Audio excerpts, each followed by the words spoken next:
ఇంత కష్టపడి ఇక్కడ చెక్కలు కొడుతున్నా నేను బడికి వస్తావా? అక్కడ చెక్కలు ఉన్న పోయి ఇంట్లో పెట్టాపో.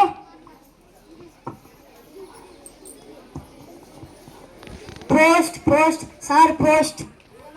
ఎవరికి సార్? మీకే సార్, తీసుకోండి.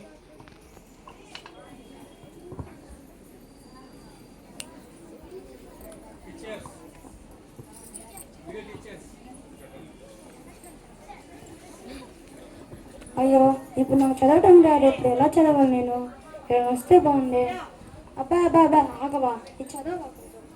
బాబాయ్ ఇది చిన్నప్పుడు చదివింది బాబాయ్, ఆగు నేను చదువుతా. చదువు కొంచెం చూద్దాం. బాబాయ్ నాకు రాదులే బాబాయ్, తీసుకో.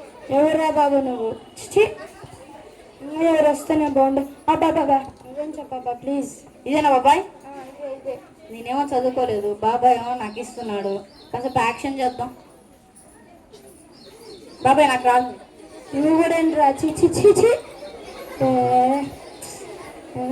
అబ్బా అబ్బా అబ్బా నువ్వేం చదువబ్బా? బాబాయ్ చెప్పు. చదువు కొంచెం. చెప్పు బాబాయ్. ఇది ఊరి కూర్చోమంటున్నావు మీరు? నా కాళ్ళు నొప్పులు ఉన్నాయిరా, కాళ్ళు నొప్పులు ఉన్నాయి.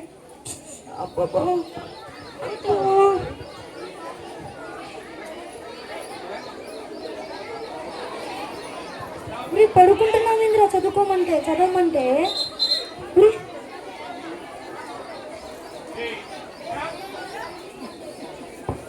లే బాబాయ్, లే బాబాయ్, లే బాబాయ్. బాబాయ్ ఇదేమో తెలుగులో ఉంది, మనకేంది ఇంగ్లీష్ వచ్చు, తెలుగు రాదు. సరేనా బాబాయ్? నమస్కారం. ఏంట్రా నువ్వు కూడా వచ్చి ఇలా ఉన్నావేరా? అందరూ చదువుకోమంటే చదువుకోరు.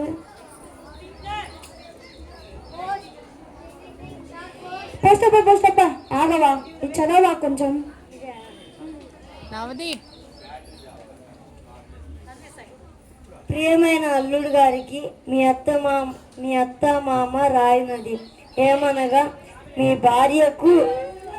అబ్బాయి ఆపండి రా, ఫస్ట్ ఆపండి, వినండి మొత్తం విని చెప్తాం. మీ భార్యకు నిన్న 2 కవల పిల్లలు పుట్టారు. అది తెలియజేయడానికి మీకు ఉత్తరం రాస్తున్నాము.